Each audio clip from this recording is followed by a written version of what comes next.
Hello guys, and welcome back to my channel. And if you are new here, my name is Jamie. I am a working homeschool mama to 4 beautiful children. And today I am going to participate in the show and tell homeschool collaboration with Abby from Rooted in Russ and Jessica from the Waldock Way. So the whole topic of this month is how to end your homeschool year strong. And I think this is the perfect timing. So I feel like at the start of the year, everybody's super excited. They have new curriculum, and so they keep the momentum going. And then kind of in the middle, you have a good routine, and so you keep going well. And then the end of winter and the start of spring, I find, is just the hardest to keep going, just because the pure fact every day just kind of feels a little more redundant. We're in the Midwest, so like this last winter was so long. And so I know the kids were just kind of felt like they were stuck inside nonstop and all this kind of stuff. And so I do multiple things to try to keep the homeschool days fun, keep our momentum going, and end our year strong. So my first tip for you is to pick an end date. Actually assign a date that you say, we are done with this school year. It's going to be a fresh school year after this. This is what we are going to celebrate our accomplishments and all those kind of good things. So we are kind of year-round homeschoolers. So we do take a break during the summer, but we definitely do not take the whole summer off. We only take about 6 to 8 weeks tops off for the summertime. And so in the past, I've kind of just rolled into the next curriculum, or I say, oh, okay, we're done around, I don't know, this month. And I definitely have an actual start date. But this year I decided definitely to have an end date. And that end date is actually today. So April 15th was our end date for this school year. We've really enjoyed doing this, like having a very specific date, because then we're all on the same page. We all have the same end goal, and we do a few fun things that make it so that the kids notice how close we're getting to this end date. So the first thing we do to kind of get excited about this end date is I announce it to the kids. April 15th will be our last day of school. This way they know that's our goal and we need to try to get it done by then. So what we've done is we make the chain garlands for the last month of school. And every single day when we're done with school, we get to rip off one more ring of the chain garland, and they could see that garland going from being very long to just being a couple of rings left. And so this has really excited them. It's something visual that they can see how close we're getting. So we also all made a fun goal that if we get done with our curriculum by April 15th, then we could have a party on that day. So that's what we're getting ready to do as soon as I get done filming this video, is we end up picking a special breakfast or lunch that we could do. We play games. We do our end of the school year pictures, our end of the school year interview. We just kind of try to make it a really nice, fun day. We get to clean out all of our school stuff so that they feel like it is official. We are done with the school year. So make sure to make it fun and have an end goal. So me as a mom, one thing that I definitely do towards the end of the school year, this is about 2 months out from us being done, I start evaluating where are we in our curriculum.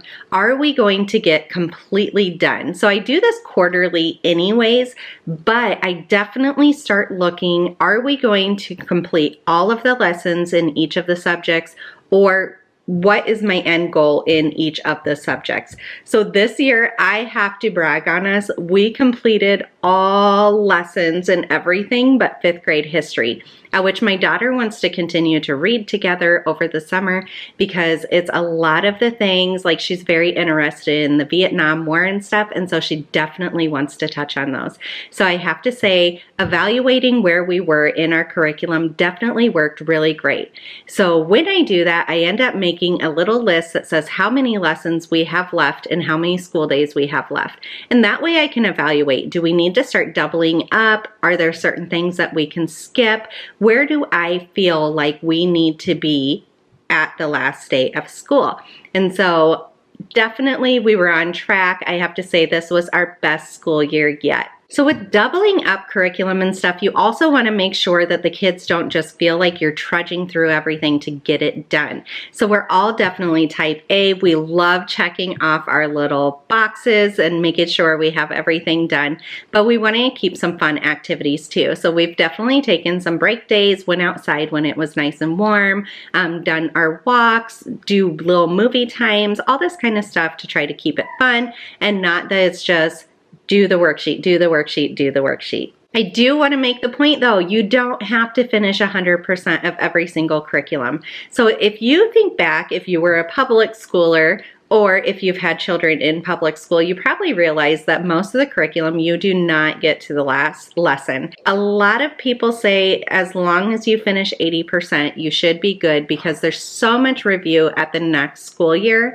in the curriculum that you kind of touch base on all those things too. So like I said, we were overachievers. We did get everything finished, but that felt so, so great. So as we finish things, we try to celebrate them too. So my daughter got done with spelling subject first. And so we made sure to brag to Dad that she had completed her spelling curriculum. I made sure to let her know, like, aren't you so excited? We don't have to get that back out this school year. Or while we were doing school on different days to let her know, isn't it so nice to have one less subject that we need to do? And so she felt very, very achieved in being able to slowly check off each curriculum things. And by the end, we literally only had math and history left to do on each day. So as you get to the end of your school year, too, to finish strong, you need to think, does your state require any state testing, or is that something that you wish to participate in? So we had decided as a couple that we did want our 5th grader to sit for state testing, and luckily this is something that I can do within the household. So we are going to do the Iowa assessment. So this is something that I want to do pretty rapidly after the end of the school year, just to make sure that she's not just sitting here and forgetting stuff that we've already gone through. So when I do state testing, it is not to give her a grade on things. It's so that I can see if there's any gaps or holes, like big deficiencies that I need to fill in as a parent.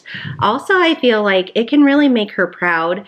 And I feel like it's a very beneficial thing to learn how to sit down and take these tests, because our goal is all our children will go to college, and these tests are something that you do need to know how to sit down and do.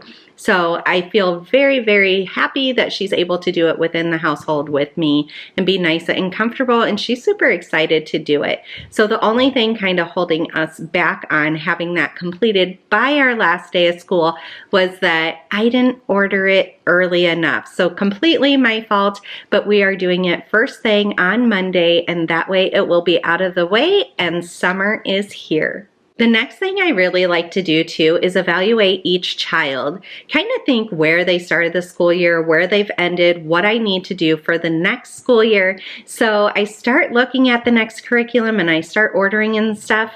But make sure to stay focused on this school year. You need to finish strong. You need to have your attention span to this current year, not what's going to happen in the future. And I know that can be very, very hard as a homeschool mom. I also think when you evaluate your kids, make sure to let them know what you're proud of, what you've really noticed over the school year. Make sure to acknowledge the growth that they've done. That way it keeps their momentum going. They're super proud and they want to make you more proud by continuing to do well. The other part of finishing strong for the end of the school year, I think, is to make sure to stay focused. So I know the end of the school year for us is usually around the April, May area, and the weather's getting nice, so we just want to kind of skip school. We want to go park hopping, or we start having a lot more play dates. And so make sure to really keep your school time blocked out for your day to make sure that you get everything done